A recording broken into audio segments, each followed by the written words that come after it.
आविष्कार एजुकेशन द्वारा प्रारंभ किया गया है। विंध्य क्षेत्र में पहली बार साइंस एक्सपेरिमेंट लैब, जहां बच्चे सीखेंगे 250 से अधिक साइंस व रोबोटिक्स व साथ ही कोडिंग क्लासेस। अधिक जानकारी के लिए दिए गए नंबर पर संपर्क करें। नमस्कार, रीवा 24 न्यूज में आपका स्वागत है। ताज़ा तरीन खबरों के साथ मैं शैलेंद्र। सबसे पहले प्रमुख खबरें। मुख्यमंत्री ने जिला आपदा प्रबंधन समिति की दी बैठक। रीवा पुलिस ने सूदखोरों के खिलाफ शुरू किया कार्रवाई का अभियान। हेल्पलाइन नंबर 9479997171 किया जारी। मुख्यमंत्री के निर्देश पर विधायक व प्रशासनिक अधिकारियों ने स्वास्थ्य सुविधाओं का किया निरीक्षण। और सिटी केबल नेटवर्क रीवा 24 की खबर का असर। रीवा कलेक्टर ने बारात घर व डीजे संचालकों की बैठक करते हुए दिए सख्त निर्देश। खबरें विस्तार से।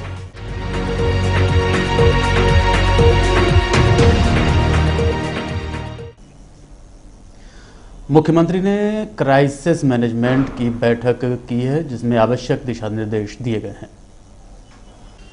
कोरोना की तीसरी लहर को लेकर मुख्यमंत्री शिवराज सिंह चौहान द्वारा जिला आपदा प्रबंधन समिति रीवा के साथ वीडियो कॉन्फ्रेंसिंग के माध्यम से बैठक ली गई। इस दौरान उपस्थित विधायकों व प्रशासनिक अधिकारियों से कहा कि कोरोना की तीसरी लहर जनवरी-फरवरी तक संभावित है, इसलिए इससे लड़ने के लिए तैयारियां पूर्ण कर लें। सभी विधायक अपने अपने क्षेत्रों का निरीक्षण कर स्वास्थ्य व्यवस्थाओं को दुरुस्त करें एवं संबंधितों को संपूर्ण दवा की उपलब्धता, ऑक्सीजन सिलेंडर, वार्ड, बेड आदि की व्यवस्था सुनिश्चित करने आदेशित करें और कमियों को समय रहते पूरा करें। वहीं प्रशासनिक अधिकारियों को लोगों को जागरूक करने, टीकाकरण कार्यक्रम में तेजी लाने व मास्क, सैनिटाइजर व सोशल डिस्टेंसिंग का जिलावासियों से पालन करने। यदि किसी भी प्रकार की लापरवाही बरती गई तो जनवरी-फरवरी में इसके परिणाम घातक हो सकते हैं।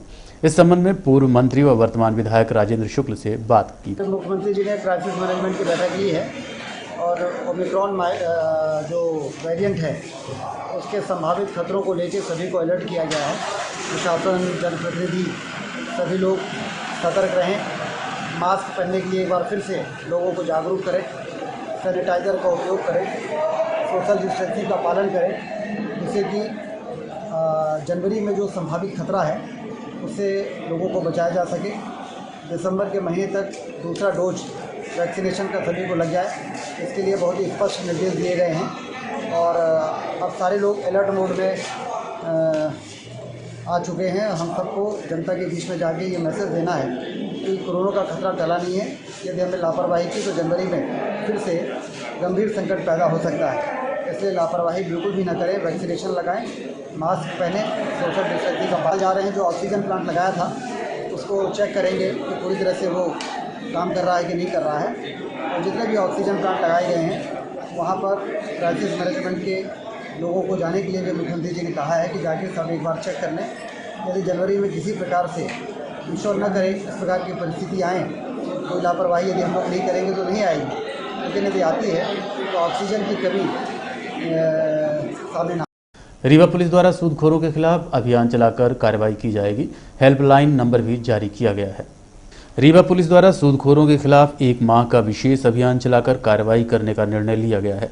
जिला वासियों द्वारा सूदखोरों के विषय में जिले के समस्त थानों में जानकारी दी जा सकती है। पुलिस अधीक्षक कार्यालय सहित अन्य अधिकारियों को भी जिलावासी जानकारी दे सकते हैं। इसके साथ साथ पुलिस द्वारा पुलिस हेल्पलाइन नंबर 9479997171 जारी किया गया है, जिसमें आप अपने आसपास के सूदखोरों के विषय में जानकारी दे सकते हैं। जानकारी देने वाले का नाम गुप्त रखा जाएगा। वहीं सूदखोरों पर मामला कायम कर अविलंब कार्रवाई की जाएगी। इस संबंध में रीवा एसपी नवनीत फसीह से बात की गई। सूदखोरों के विरुद्ध कठोर कार्रवाई करने हेतु 1 माह का विशेष अभियान 1 तारीख से प्रारंभ किया जा रहा है। इस अभियान के दौरान न सिर्फ सभी थाने, सभी एसडीओपी ऑफिस, एसपी ऑफिस भी आ सकते हैं लोग अपने जो भी शिकायतें लेके, साथ ही साथ लोग पुलिस हेल्पलाइन नंबर पर भी अपनी बात रख सकते हैं, जिससे उनको एक मंच और एक प्लेटफॉर्म मिल सके। इसलिए नंबर जारी किया गया है और इसमें विभिन्न प्रावधानों के तहत हम लोग एफआईआर दर्ज करेंगे और अग्रिम कार्रवाई सुनिश्चित करेंगे। मुख्यमंत्री के निर्देश पर स्थानीय विधायक व प्रशासनिक अधिकारियों ने स्वास्थ्य सुविधाओं का निरीक्षण किया।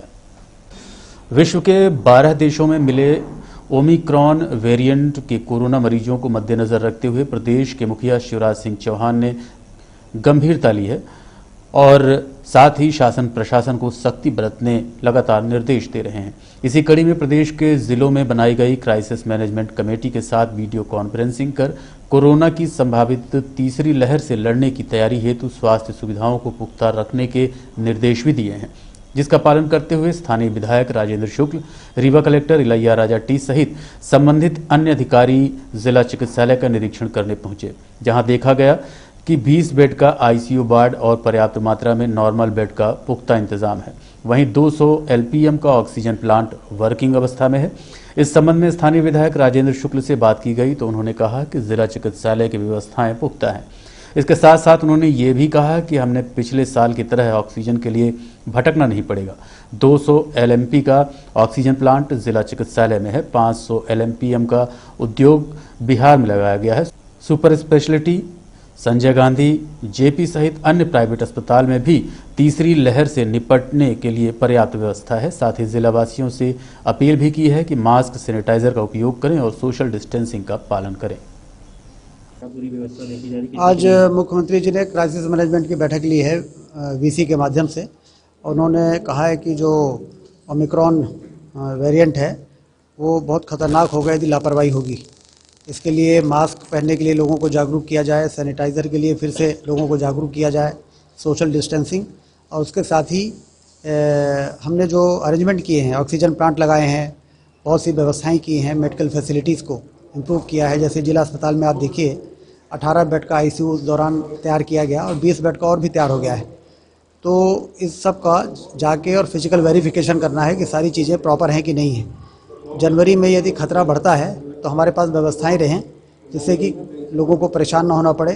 यदि अस्पताल में भर्ती करने की ज़रूरत पड़े लोगों को तो अस्पताल में पूरी व्यवस्थाएं रहें। उसको देखने के लिए आज यहाँ पर आए थे। यहाँ पर 200 एलपीएम का जो ऑक्सीजन प्लांट लगा था वो फंक्शन कर रहा है और आईसीयू में जो मरीज़ हैं उनके यहाँ ऑक्सीजन सप्लाई भी हो रही है। 500 एलपीएम का उद्योग बिहार में लगाया था चौराटा में, और ऐसे ही ज़िले में कई जगह है और जेपी सीमेंट वालों के यहाँ भी लगाया है। तो यदि परेशानी ईश्वर न करे कि आए, लेकिन ये आएगी तो इस बार हम लोगों की ज़्यादा बेहतर तैयारी है। जनवरी के लास्ट में और फरवरी में खतरा बढ़ सकता है। यदि वैक्सीनेशन का काम हमने दिसंबर के लास्ट तक में और जनवरी के फर्स्ट वीक में पूरा कर लिया तो फिर खतरा लोग संक्रमित भले हों लेकिन जीवन को खतरा नहीं रहेगा। तो हम लोग ये उम्मीद कर रहे हैं कि सावधानी और सतर्कता के साथ इसका सामना करेंगे। सर, ये पिछले वर्ष कई ऑक्सीजन को लेकर कई मारामारी घटी थी, इस बार आपने पाएंगे? हाँ, जैसा आप कह रहे हैं कि जितना इंतजाम किया है, सुपर स्पेशलिटी में ऑक्सीजन प्लांट लगा दिया, जिला अस्पताल में लगा दिया, उद्योग विहार में लगा दिया।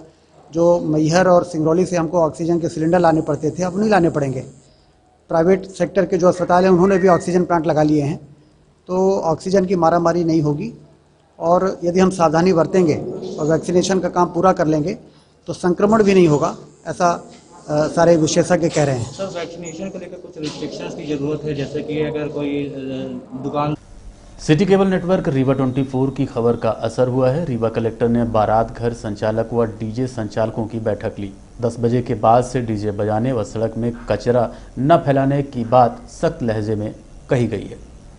अभी कुछ दिन पूर्व ही रीवा कलेक्टर द्वारा 10 बजे रात से सुबह 6 बजे तक के बीच डीजे, लाउडस्पीकर सहित अन्य ध्वनि प्रदूषण फैलाने वाले यंत्रों के उपयोग में पूर्णतः प्रतिबंध लगाया गया था। उसके बाद भी लोगों द्वारा आदेशों को दरकिनार कर डीजे आदि का उपयोग किया जा रहा था, जिसका कवरेज करते हुए सिटी केबल नेटवर्क रीवा 24 ने खबर को प्रमुखता से चलाया था, जिसे संज्ञान में लेते हुए रीवा कलेक्टर इलैया राजा टी ने कलेक्ट्रेट के मोहन सभागार में बारात घर संचालकों व डीजे साउंड सिस्टम का कार्य करने वालों की बैठक लेते हुए कहा कि रात 10 बजे से सुबह 6 बजे तक डीजे साउंड सिस्टम का उपयोग बिल्कुल न करें। साथ ही रोड पर कचरा न फैलाने की नसीहत भी दी गई।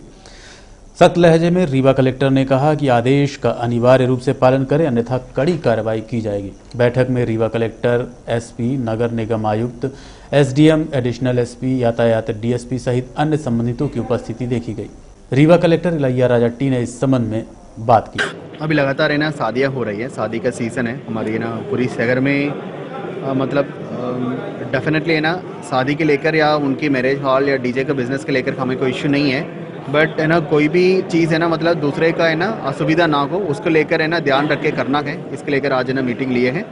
इसमें सभी मैरिज हॉल या डीजे संचालकों को बोला गया है और सुप्रीम कोर्ट का स्पष्ट डायरेक्शन है कि 10 बजे के बाद है ना डेफिनेटली हमको है ना लाउड स्पीकर्स है ना डीजे है ना यूज़ नहीं किया जा सकता है। ठीक है, उसका स्पष्ट निर्देश दिए हैं। उसके बाद है ना कोई भी इसको मिसयूज़ करेगा तो उनके खिलाफ है ना सख्ती से कार्रवाई होगी, ये बताया गया है। उसके साथ मैरिज हॉल की प्रॉब्लम होगी पार्किंग स्पेस है ना नहीं होने का, ज़्यादा से ज़्यादा पार्किंग स्पेस क्रिएट करने के लिए निर्देश दिए गए।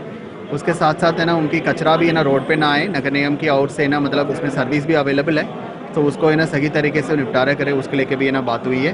और उनकी सेफ्टी है उसको लेके मैरिज हॉल्स में ना क्या क्या सेफ्टी होना चाहिए उसके लेके भी है ना डायरेक्शन दिए गए। मेन इशू ये है कि बाराती है वो डिफरेंट टाइम पे आते हैं, उन सबको है ना मतलब मैरिज हॉल्स की और डीजे संचालक को ये बोला गया है आज और कल लेना टाइम है, उन सभी को है ना वापस कितने भी बुकिंग्स हुए हैं उन सबको बुला करके उनको समझाइश दे कि आपका सारे बारात है वो 10 बजे तक है ना इंटर्ड हो जाए कि मैरिज हॉल के अंदर।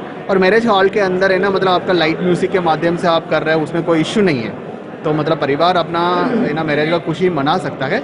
बट सिर्फ इतना है, हमारी ना बहुत सारे स्टूडेंट्स पढ़ रहे हैं, हमारी ना वरिष्ठ नागरिक और बुजुर्ग लोग हैं, मतलब उन और बीमार लोग हैं, उन सबको है ना मतलब मेंटल हेल्थ का ना इश्यूज़ है ना नॉइस पोल्यूशन के माध्यम से होता है।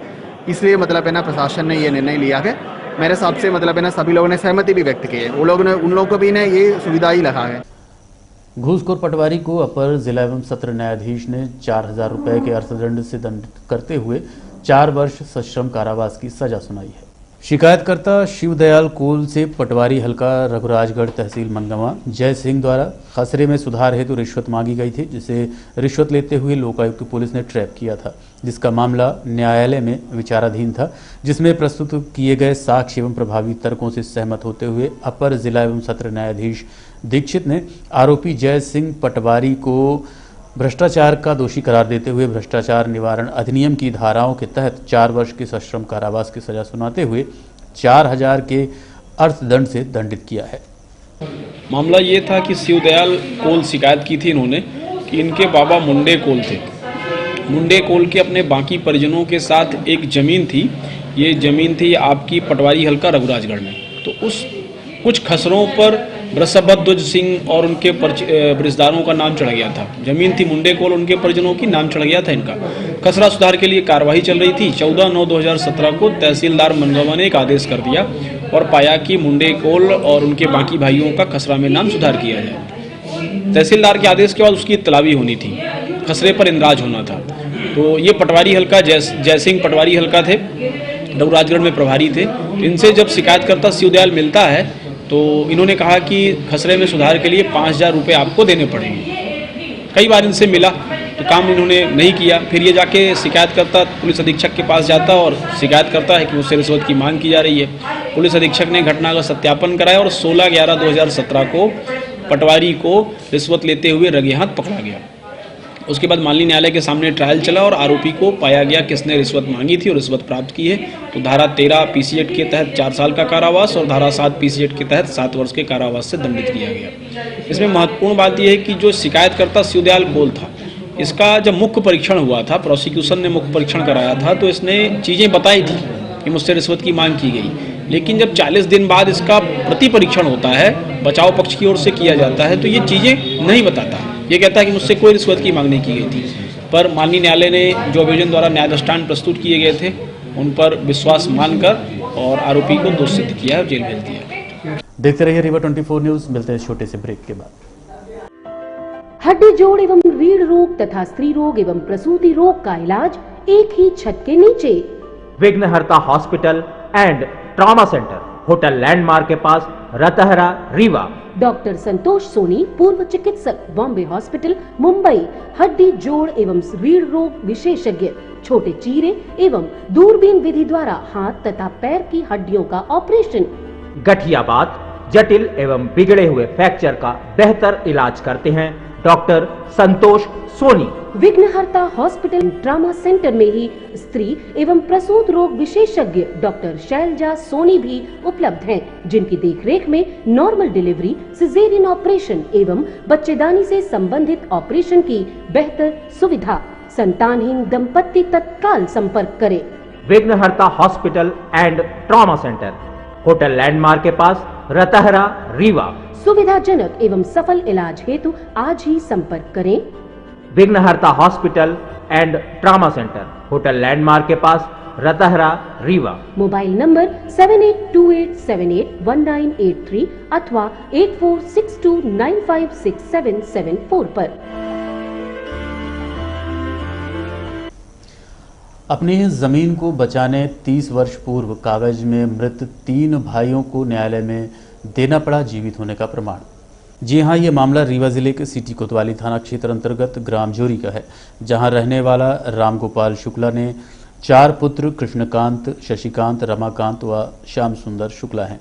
इसमें से रमाकांत शुक्ला द्वारा नियम 24 के तहत लगभग 33 वर्ष पूर्व पटवारी, सरपंच व कुछ गांव वालों को अपने साथ मिलाकर अपने अन्य 3 भाइयों को जमीन पंजी में मृत घोषित करवा दिया और अपने आप को स्वर्गीय रामगोपाल शुक्ला की एक जीवित औलाद बताते हुए पुश्तैनी जमीन अपने नाम करवा ली थी।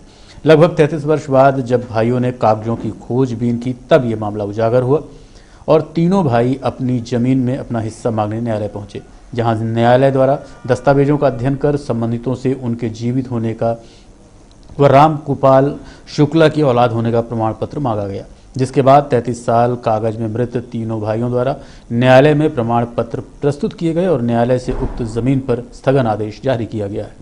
वहीं तीनों भाइयों द्वारा उक्त मामले की शिकायत पुलिस अधीक्षक व स्थानीय थाने में की गई है। इस संबंध में कृष्णकांत शुक्ला से बात की गई। सर, ये हमारी जो ज़मीन थी पिताजी के नाम थी और हम लोग क्या था कि पहले छोटे थे, इतना नहीं जानते थे, जोतते बोते थे। इसके बाद रमाकांत ने अपना बारिश बताते हुए अकेले और अपने नाम करा ली ज़मीन। और जब इसका मैं वहाँ से अपने तहसील से निकलवाया पंजी, तब इसमें देखा तो हम लोग का मित्र घोषित किया गया है। कितने भाइयों को मृत घोषित किया गया? हम लोग 3 भाइयों किया गया है। कौन कौन है वो? श्रीकांत शुक्ला, श्याम सुंदर शुक्ला और कृष्णकांत शुक्ला। अभी जिसने ये सब फ्रॉड किया या फिर जो भी किया है, ये कौन है? ये हमारे माजिल वाले भाई हैं, रमाकांत शुक्ला जी। तो इन्होंने क्या किया है? सर, ये अपने को बारिश अकेले बारिश मात्र बताते हुए अपने नाम जमीन करा ली है 805 और 806 का। तो इसके लिए आप न्यायालय में भी गए? न्यायालय में दिए सर, मेरा न्यायालय में केस चल रहा सर, इसमें स्टे भी मेरे को मिला है सर। स्टे के अलावा मैं कई बार इसका वो भी किया साहब, अपील भी किया, मतलब थाना कचहरी से मतलब रोका जाए इसको स्टे के कारण, तो बोलते मैं इसको नहीं मानने के लिए तैयार हूँ कोर्ट को। ये जो आपके हाथ में दस्तावेज है, जी ये सर। आपके मतलब पटवारी और सरपंच ने ये लिखा है कि आप 3 भाई मृत हैं। जी सर। है ना, 1 भाई जीवित है। जी सर। तो ये किसने लिखा है? और ये कौन सा पटवारी सरपंच? सर मैं नहीं जानते, सरपंच को नहीं मालूम था सर, छोटे थे। पटवारी थे अपने, ये क्या बोलते रामायण पटवारी थे।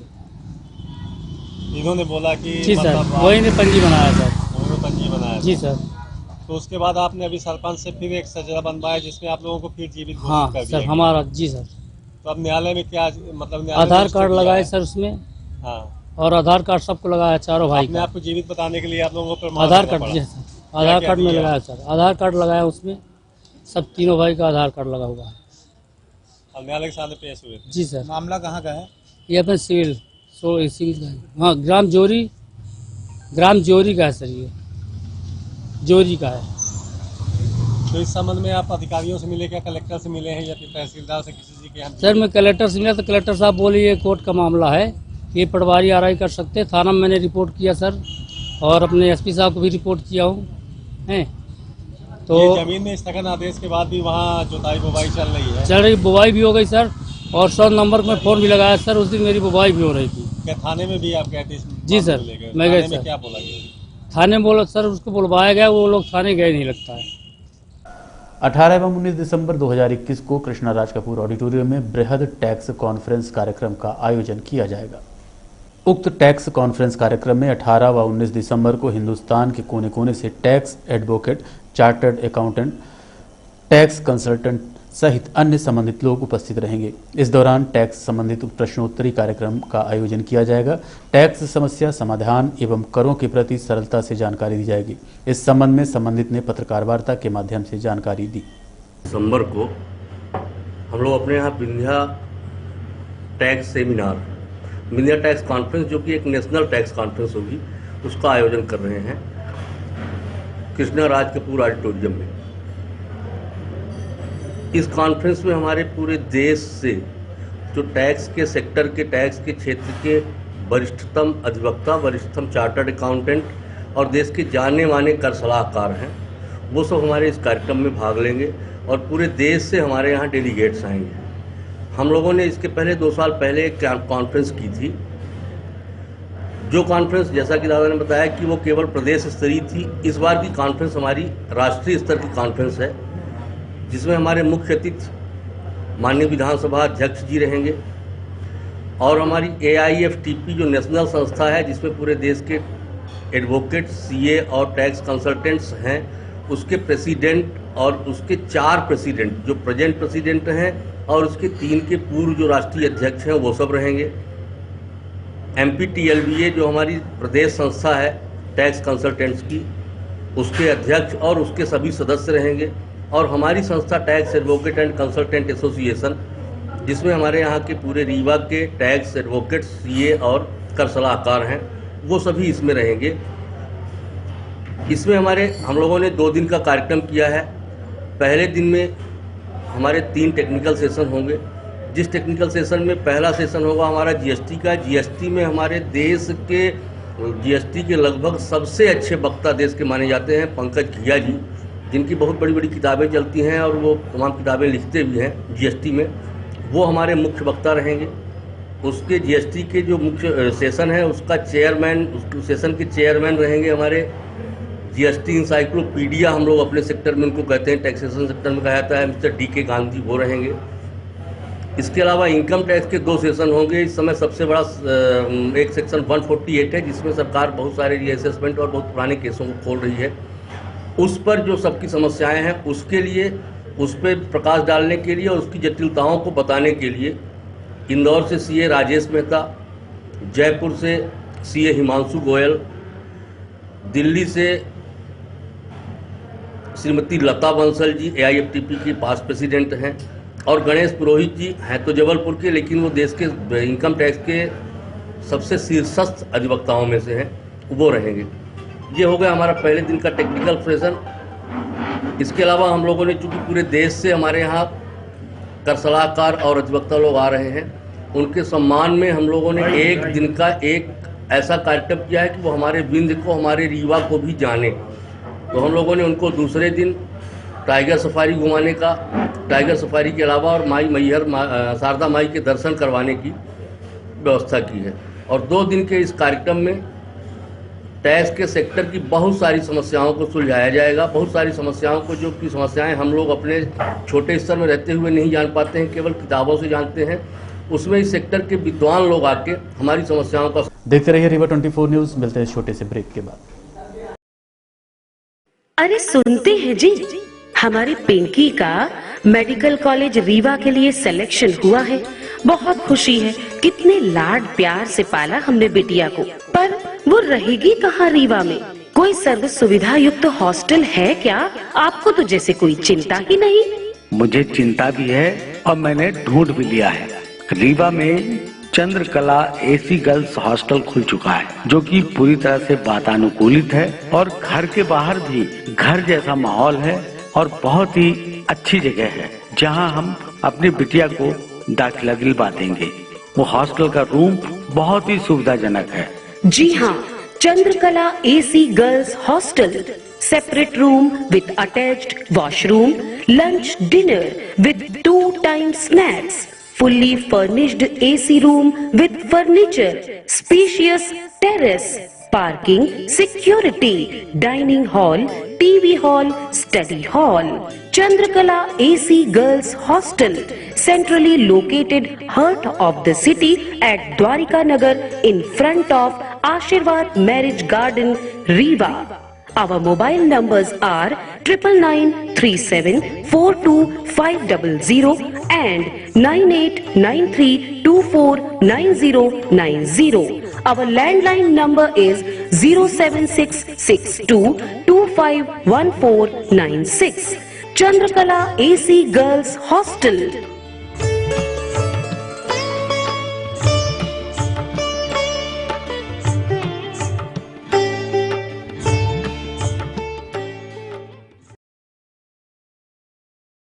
ठंड को मद्देनजर रखते हुए युवा एकता परिषद ने पुलिस अधीक्षक की उपस्थिति में जरूरतमंदों को कंबल वितरित किए। सामाजिक क्षेत्र में समय समय पर दायित्व पूरा करने वाला सामाजिक संगठन युवा एकता परिषद ने ठंड को मद्देनजर रखते हुए रीवा पुलिस अधीक्षक नवनीत भसीन की उपस्थिति में सिरमौर चौराहा पहुंचकर जरूरतमंदों को कंबल वितरित किया। इस दौरान युवा एकता परिषद के संरक्षक सचिन शर्मा, सूर्या, शुभम तिवारी सहित अन्य युवा सिपाही उपस्थित रहे। सामाजिक संगठन की तरफ से एक और मुहिम चलाई गई है। जो ज़रूरतमंद हैं उनको कंबल बांटने का काम युवा एकता परिषद ने शुरू किया है और युवा एकता परिषद पेज की तरफ से एक बार फिर से सभी साथियों को बहुत बहुत धन्यवाद जुड़ने के लिए। हमारे साथ में जिले के पुलिस अधीक्षक श्री नवनीत भसीन जी हैं, जो ज़रूरतमंदों को कंबल बांटने का काम युवा एकता परिषद द्वारा निरंतर किया जा रहा है और ये अभियान शुरुआत हो चुकी है। जो भी ज़रूरत। और अब चलने से पहले प्रमुख खबरें एक बार फिर। मुख्यमंत्री ने जिला आपदा प्रबंधन समिति की बैठक। रीवा पुलिस ने सूदखोरों के खिलाफ शुरू किया कार्रवाई अभियान। हेल्पलाइन नंबर 9479997117 किया जारी। मुख्यमंत्री के निर्देश पर विधायक व प्रशासनिक अधिकारियों ने स्वास्थ्य सुविधाओं का किया निरीक्षण। और सिटी केबल नेटवर्क रीवा 24 की खबर का असर। रीवा कलेक्टर ने बारात घर व डीजे संचालकों को बैठक करते हुए दिए सख्त दिशा निर्देश। आज के में इतना ही। देखते रहिए रीवा 24 न्यूज। नमस्कार।